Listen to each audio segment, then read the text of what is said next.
जय हिंद दोस्तों, नए इन्फॉर्मेटिव वीडियो में आपका स्वागत है। दोस्तों आज इस वीडियो में हम बात कर रहे हैं दुकानदार भाई बंधुओं के लिए, क्योंकि आज की डेट में बहुत ही ज्यादा मार्केट में फ्रॉड हो रहा है। आपने न्यूज चैनल में देखा होगा कि अभी बेंगलोर साइड में या मुंबई साइड में पेट्रोल पंप वालों ने भी अब यूपीआई से पेमेंट लेने बंद कर दिए। बहुत सारे होटल रेस्टोरेंट में अब बोर्ड लग चुके हैं कि यहाँ केवल कैश में ही ट्रांजेक्शन होता है, केवल कैश ही हम लेते हैं। तो एक कंसर्न क्यों आया है, कैसे आया है, तो इस वीडियो के लास्ट तक हम डिस्कस करेंगे। अगर आप दुकानदार है, रिटेल पेमेंट लेते हैं, आप कोई भी मर्चेंट के हैं और आपके पास पेमेंट कलेक्शन आता है, तो आपके लिए वीडियो बहुत ही इंपॉर्टेंट है। इस वीडियो के लास्ट तक बनी रहेगा और सारा समझिएगा 1 to 1 कि कैसे इससे हम बच सकते हैं, क्योंकि आज की डेट में यूपीआई से रिलेटेड बहुत सारे फ्रॉड है। तो दोस्तों सबसे पहले हमारे चैनल नए हैं तो लाइक या सब्सक्राइब जरूर कर ले, कि मैं चैनल बैंकिंग फाइनेंशियल सारा अपडेट लेकर आता हूँ। हमारे चैनल पे आपको आरबीआई और बैंकों से रिलेटेड जितने नोटिफिकेशन होते हैं वो वीडियो के तौर पे देखने को मिलता है। चलो वीडियो को स्टार्ट करते हैं। दोस्तों ये वीडियो बहुत ही इंपॉर्टेंट है, क्योंकि आज की डेट में देखा ये जा रहा है कि जो यूपीआई था, आज की डेट में इंडिया में डिजिटल पेमेंट का एक वरदान था कि आज पूरे वर्ल्ड में इंडिया का नाम हो रहा है कि यूपीआई पेमेंट कलेक्शन इतना ज्यादा कैसे हो रहा है। लेकिन इसके साथ के साथ क्या है, आज के फ्रॉड भी बहुत ज्यादा बढ़ चुके हैं। फ्रॉड इतने बढ़ चुके हैं कि आज की डेट में बहुत सारे लोग हैं, बहुत सारे जितने मर्चेंट हैं आज के डेट में, दुकानों में आप जाते होंगे, अपने गली मोहल्लों में देखते होंगे, उन लोगों ने आप बोर्ड लगा दिया बाकायदा कि ओनली कैश ही लेते हैं वो। ये क्यों हो रहा है? क्योंकि उनके साथ कुछ ना कुछ फ्रॉड हुआ है। फ्रॉड क्यों हुआ है, इसके पीछे सबसे बड़ा रीजन क्या है कि आज के डेट में आपके पास फोन पे वाले, गूगल पे वाले, पेटीएम वाले आते हैं लड़के, कहते हैं सर आप लगा लो, और आपको एक स्टैंडी देके चला जाता है और आपके सेविंग अकाउंट से या वॉलेट से आपको उसको अटैच कर देता है। तो दोस्तों सबसे पहले तो ये जान लीजिए कि आपका जो पेमेंट कलेक्शन हो रहा है, जो आप काम कर रहे हैं, उसको बिजनेस बोलते हैं। ये बिजनेस है तो जाहिर सी बात है कि आपका कहीं ना कहीं करेंट अकाउंट होना चाहिए। अगर आपके पास करेंट अकाउंट नहीं है तो आप कम से कम उस जो आपको क्यूआर कोड बना के दे रहा है उसको डायनामिक क्यूआर कोड आप लीजिए, आप उसके अंदर बिजनेस क्यूआर कोड लीजिए। बहुत सारे लोगों के साथ ऐसा हुआ है आज के डेट में, जो मार्केट में फ्रॉड हो रहा है। ये फ्रॉड का स्टेज का था, मान ले आपने कुछ भी नहीं किया, लेकिन एक पर्सन ऐसा है जो किसी के अकाउंट में धोखाधड़ी करके आया है, किसी के अकाउंट से गलत तरीके से पैसे ले लिए। अब उस पर्सन के अकाउंट में पैसे आने के बाद मान लीजिए कि आपका अकाउंट में कोई शॉपिंग कर लिया, कोई कुछ सामान खरीदा और आपके अकाउंट में पेमेंट कर दी, तो आज के डेट में जो गाइडलाइंस है वो 7 लेयर तक, 1 2 3 4 5 6 7, अगर मतलब कि पहला बंदे ने फ्रॉड किया और 7 तक अगर वो पेमेंट जाता है तो 7 अकाउंट तक वो अकाउंट फ्रीज हो जाता है। उसके अंदर क्या होता है, जितना पार्टिकुलर अमाउंट होगा वो फ्रीज रहेगा। मान लीजिए कि फर्स्ट पर्सन ने अगर 1000 रुपए की फ्रॉड करी तो हजार हजार की सबके अकाउंट में फ्रीज लग जाएगा। इस यही कंसर्न बहुत ज्यादा हो, बहुत बड़े बड़े मर्चेंट के अकाउंट में देखा जा रहा है आज के डेट में कि फ्रीज लगे हैं, नंबर ऑफ फ्रीज बहुत ज्यादा हो चुके हैं।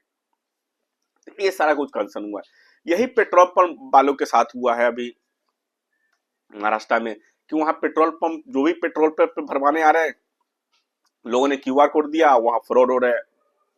लेकिन इसके अंदर में गवर्नमेंट को भी कुछ ना कुछ नया पॉलिसी लाना पड़ेगा इसके लिए। नहीं तो जो पेट्रोल पंप है वो जाहिर सी बात है कि वहां पे स्पेशल क्यूआर कोड लगे हैं, करंट अकाउंट में पेमेंट कलेक्शन हो रहा होगा, लेकिन वहां भी उनके अकाउंट में 500 400 800 1000 10,000 करके फ्रीज लग जा रहे हैं। तो ये कंसर्न है उनके साथ, इसके वजह से लोगों ने कैश पेमेंट लेना शुरू किया है। तो दोस्तों ये सारा कुछ देखने के लिए सबसे बेस्ट तरीका क्या है कि आज के डेट में अगर आप बिजनेस पेमेंट ले रहे हैं तो आप करेंट अकाउंट में जरूर ले, जिसके आप बच सकते हैं, आप आगे फाइट कर सकते हैं, आपके पास कुछ ना कुछ प्रूफ होगा। तो बिजनेस के लिए प्रूफ क्या है कि या तो आपके पास करेंट अकाउंट हो, उसके साथ के साथ आप रजिस्ट्रेशन प्रूफ लीजिए, या तो शॉप एस्टेब्लिशमेंट सर्टिफिकेट लीजिए, या तो आप उद्यम आधार लीजिए। कुछ ना कुछ आपके पास बिजनेस का प्रूफ होना चाहिए। कल के डेट में आपके अकाउंट में मान लीजिए कोई फ्रीज लग जाता है और वो पैसे के लिए आप बैंक में जाते हैं, अब बैंक में बोलते हैं कि मेरा बिजनेस है और आपने सेविंग अकाउंट में क्यूआर कोड लगा रखा है, तो बैंक वाले आपका कोई भी हेल्प नहीं करेंगे। तो इससे बेटर है कि आप अगर क्यूआर कोड से पेमेंट कलेक्शन ले रहे हैं तो उस कंडीशन में आपके पास पुख्ता प्रूफ होना चाहिए कि बैंक वालों के सामने जाके आप प्रेजेंट कर पाए। मान लीजिए कि आपका छोटा बिजनेस है, आपने 2 महीने पहले स्टार्ट किया है, तो आप सेविंग अकाउंट में अगर कलेक्शन ले रहे हैं, आपको लगता है कि 1 2 दिन में बिजनेस चल पड़ेगा, लेकिन जो क्यूआर कोड आपको बना के जा रहा है, पेटीएम क्यूआर कोड या कोई फोन पे वाले, उसको बोलिए बिजनेस क्यूआर कोड और डायनामिक क्यूआर कोड दिए आपको, जिससे क्या होगा, उससे प्रूफ होता है कि ये बिजनेस ट्रांजेक्शन हुआ है। तो आगे कि अगर कोई भी अगर आपके अकाउंट फ्रीज करता है, या पुलिस वाले या साइबर सेल वाले या कोई भी, तो उसके अंदर में वो देख लेगा कि ये बिजनेस क्यूआर कोड के पेमेंट हुआ है और ये बिजनेस की एंट्री है, तो वहां आपको थोड़ी सी रियायत दी जाएगी और आपके जो केस है वो जल्दी सॉल्यूशन मिल जाएगा। तो ये सारा कुछ प्रोसेस है। और इसके साथ के साथ आप एक बिल बुक जरूर रखिए अपने पास, बिल बुक जरूर बनाइए, कुछ ना कुछ आपके पास डिटेल्स होना चाहिए, इनवॉइस होना चाहिए कि आपने पेमेंट लिए हैं। और कोशिश ये करिए, सबसे बड़ी चीज बताऊं मैं छोटे व्यापारियों के लिए, कि आपके पास अगर सेविंग अकाउंट में पेमेंट ले रहे हैं या करेंट अकाउंट में यूपीआई ले रहे हैं, तो उसके लिए एक सेपरेट अकाउंट जरूर रखिए। जो मेन अकाउंट है जिसमें आपने अपनी जमा पूंजी रख रखी है, उस जिसमें एफडी बना रखी है, जिसमें आप बैलेंस रखते हैं, उस अकाउंट में भूल के भी कभी भी आप यूपीआई को अटैच नहीं कराएं। नहीं तो उसके अंदर फ्रॉड के चांसेस बहुत ही ज्यादा होता है। क्योंकि आज के डेट में अवेयरनेस ही सबसे बड़ी सावधानी है, कि आपके पास अगर फाइनेंशियल अवेयरनेस है तो आप बचे रहेंगे। साथ के साथ कुछ भी आपके साथ फ्रॉड होता है तो आपके पास प्रूफ होना बहुत जरूरी है कि आप बिजनेस करते हैं, ये सारा कुछ प्रोसेस रहता है। तो दोस्तों, इसके लिए सबसे बेस्ट मैं बताऊं, अगर आपका बिजनेस चल पड़ता है या आपका अच्छा बिजनेस है, तो डायरेक्ट आप बैंक का क्यूआर कोड जरूर ले। बैंक आज के डेट में हर बैंक आपको क्यूआर कोड देता है। कल के डेट में अगर मान लीजिए कि आपने बैंक का क्यूआर कोड लगा रखा है, बैंक का स्कैनर लगे हुए हैं, तो अगर कोई पेमेंट्स भी कर रहा है तो बैंक में पेमेंट जा रहा है, उसी बैंक में करंट अकाउंट है, कल के डेट में अगर लीन होता है, फ्रीज होता है, किसी तरह का कोई कंसर्न होता है, तो फिर आपका जो बैंकर है वो आपको इसके लिए हेल्प करेगा। तो ये सारा कुछ प्रोसेस है। अगर किसी भी अमाउंट के आज के डेट में जो लीन का प्रोसेस है, अगर किसी भी एक अकाउंट में अगर फ्रॉड हो रहे हैं, तो पार्टिकुलर हर अकाउंट में उस पार्टिकुलर अमाउंट का जो पैसा है वो लीन कर दिया जाता है।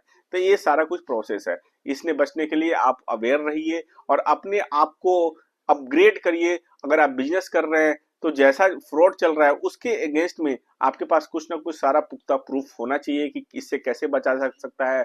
और ये सारा कुछ सावधानी बरतने के तरीके हैं। बिजनेस अकाउंट खोलिए, साथ में बिजनेस क्यूआर कोड लीजिए, और हमेशा कोशिश किया करिए कि उसकी एंट्री आप अपने पास एक सेपरेट जरूर रखिए।